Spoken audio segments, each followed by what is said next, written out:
Cette histoire commence par une famille que tout le monde admirait. Mais personne ne savait ce qui se passait quand la porte se fermait. Un simple téléphone, un silence trop long, et une erreur d'enfance qui a détruit toute une vie. Si tu es parent, écoute bien jusqu'au bout, parce que ce genre de drame ne prévient jamais. Imagine une famille que tout le quartier admirait. Dans une petite ville paisible, on parlait souvent de monsieur et madame Callot comme de parents modèles. Travailleurs, discrets, respectés. Leur maison respirait la paix, du moins en apparence. Ils avaient 2 enfants. L'aîné, une fille vive, souriante, toujours prête à protéger les autres. Le cadet, plus silencieux, toujours derrière elle, comme une ombre assurante. Ils étaient inséparables. Le problème, personne ne l'a vu venir. Les parents travaillaient tard. Très tard, ils pensaient offrir un avenir meilleur à leurs enfants. Mais en leur absence, quelque chose de dangereux grandissait dans le silence. Un jour, le plus jeune rentra à la maison avec un objet qui allait tout changer. Un téléphone. Un simple téléphone. À l'école, d'autres enfants plus âgés lui avaient montré des contenus qu'il ne comprenait pas. Des images confuses, troublantes, interdites. Par curiosité, il les montra à sa sœur. Au début, il ne comprenait rien. Mais leur esprit d'enfant essayait de donner un sens à ce qu'il voyait. Il riait nerveusement. Il se posait des questions. Et surtout, il gardait le secret. Ce secret devint leur refuge, puis leur prison. Personne ne leur avait expliqué les limites. Personne ne leur avait parlé des dangers. Personne n'avait surveillé. Les années passèrent. L'innocence disparut. La confusion devint une habitude. La honte, une compagne silencieuse. La jeune fille grandit avec un poids invisible sur la poitrine. La nuit, elle ne dormait plus. Elle se demandait si ce qu'il vivait était normal ou monstrueux. Mais le silence l'emportait toujours. Plus tard, devenue adulte, elle tenta de reconstruire sa vie. Elle rencontra un homme bon, respectueux, aimant. Elle crut que le passé était derrière elle. Mais le corps, lui, n'oublie jamais ce que l'âme a subi en silence. Les médecins furent formels. Vous aurez beaucoup de difficultés à avoir des enfants. Le monde s'écroula. Les questions commencèrent. Les soupçons. Puis un jour, la vérité. Quand elle parla, la maison trembla. Les parents comprirent trop tard. Le mari se sentit trahi. La famille se brisa. Et c'est là que le dernier secret éclata. L'enfant qu'ils avaient élevé comme leur fils n'était pas leur fils biologique. Une décision ancienne. Un mensonge pensé comme une solution. Devenu une catastrophe. Le frère qu'elle croyait être son sang était un enfant adopté, jamais informé de la vérité. Ce jour-là, tout explosa. Le mari partit. Le jeune homme disparut sans laisser de traces. Les parents furent consumés par la culpabilité. Et la maison autrefois pleine de rire devint un tombeau silencieux. Leçon de vie. Le silence des parents peut être plus dangereux que la pauvreté. L'éducation n'est pas seulement nourrir et loger. Internet sans contrôle peut détruire une famille entière. Les secrets non révélés deviennent des bombes à retardement. Les enfants ont besoin de guidance, pas seulement de liberté. Cette histoire n'est pas là pour choquer. Elle est là pour avertir. Parents, regardez vos enfants. Parlez-leur. Écoutez-les. Expliquez-leur les limites avant que le monde ne le fasse à votre place. Parce que certains dégâts, même l'amour ne peut plus les réparer. Les jours passèrent, puis les semaines. Et le silence s'installa comme une maladie lente. Dans la maison devenue trop grande, trop vide, les parents vieillissaient d'un coup. Leurs cheveux blanchissaient sous le poids du regret. Chaque pièce leur rappelait ce qu'ils n'avaient pas fait. Parler, surveiller, expliquer, protéger.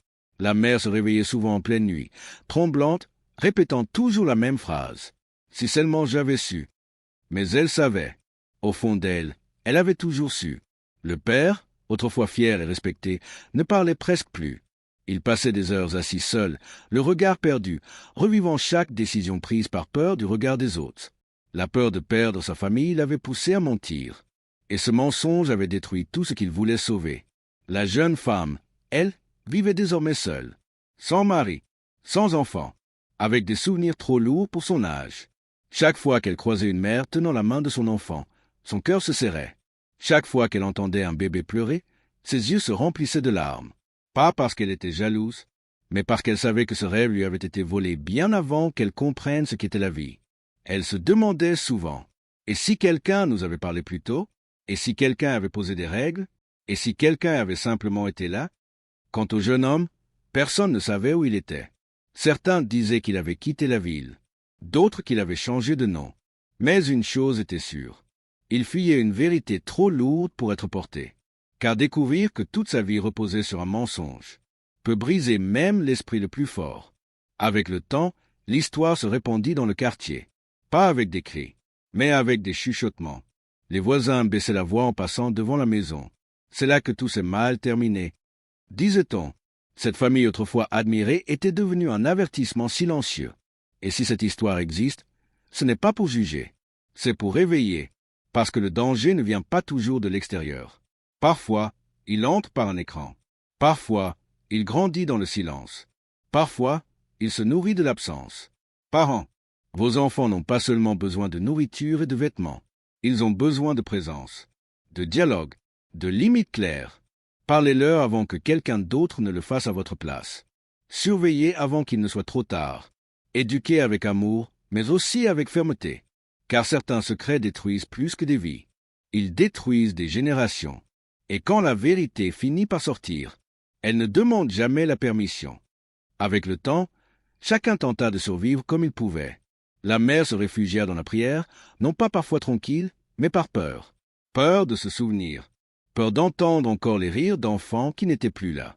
Chaque matin, elle balayait la maison comme si elle pouvait effacer les années. Comme si la poussière emportait aussi la culpabilité. Le père, lui, évitait les regards. Il avait compris trop tard qu'un secret gardé pour préserver l'honneur peut devenir un poison qui détruit tout ce qu'il touche. Il n'avait jamais voulu faire de mal.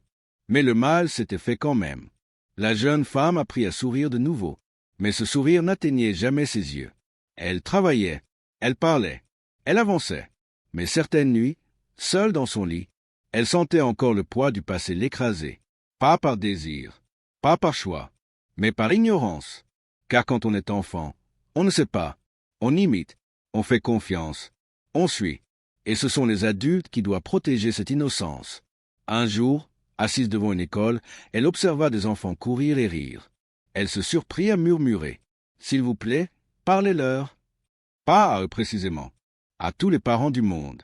Parlez avant que le silence n'enseigne à votre place. Expliquez avant que la curiosité ne devienne un piège. Surveillez avant que la honte ne s'installe. Parce que ce genre de drame ne commence jamais par de la méchanceté.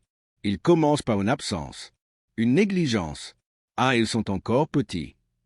Et quand on réalise, il est parfois trop tard. Cette histoire ne cherche pas à choquer. Elle cherche à prévenir. Si elle t'a mis mal à l'aise, ce n'est pas un hasard.